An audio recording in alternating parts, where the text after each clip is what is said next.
Hi everyone, Assalamu alaikum. Welcome to my cooking studio. আজ আমি আপনাদের দেখাবো কিভাবে পোলাও রান্না করতে হয়। যারা মোটেই কখনো পোলাও রান্না করেনি, এই রেসিপিটির মাধ্যমে তারা খুব সহজেই রান্না করে ফেলতে পারবেন পোলাও।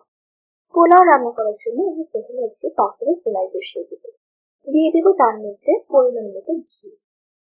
ঘি একটু গরম হলে তার ভিতরে দিয়ে দেব আমি গোটা তেজপাতা এবং গরম মশলার ফোড়ন। এটা দিয়ে যখন হালকা একটু ফ্লেভার বার হবে তখন আমি এর ভিতরে দিয়ে দেবো পোলাওয়ের চাল। পোলাওয়ের চালটা যখন আপনারা পোলাও রান্না করবেন সেটা বেশি সময় ভিজিয়ে রাখবেন না। পোলাওয়ের চাল যদি বেশি সময় ভিজিয়ে রাখেন তাহলে কিন্তু পোলাওটা মোটেই ঝরঝরে হয় না।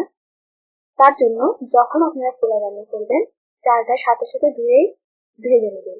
এর ফলে পোলাওটা কিন্তু সুন্দর হয়। পোলাওয়ের চালটা আমি খুব সুন্দরভাবে ভেজে নেব। পোলাওর চাল যতটা সুন্দরভাবে ভেজে নেওয়া হবে ততটা কিন্তু এর স্বাদ বৃদ্ধি পাবে।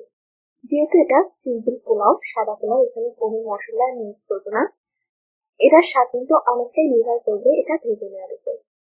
আমি পোলাওয়ের ভিতরে দিব সামান্য একটু গাজর কুচি। গাজর কুচি দিলে পোলাওটা দেখতে অনেক সুন্দর হয় এবং খেতেও অনেক ভালো হয়। আপনারা চাইলে কড়াইশুঁটিও ব্যবহার করতে পারেন, সেক্ষেত্রে পোলাওটা দেখতে অনেক সুন্দর হয়।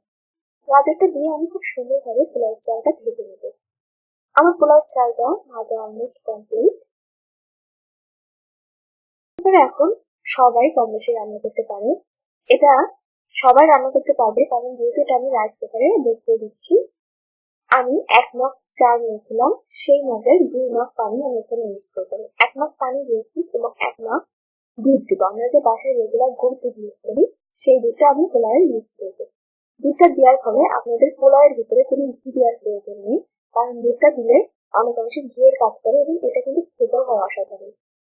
আমার পোলাও ভাতটা রেডি। আমি এটা পরিবেশন করেছি ইলিশ মাছ ভাজি দিয়ে। আপনারা চাইলে সবজি বা মুরগির মাংস যে কোনো কিছু দিয়ে এটা পরিবেশন করতে পারেন, সেটা সম্পূর্ণ অপশনাল এবং আপনাদের নিজস্ব।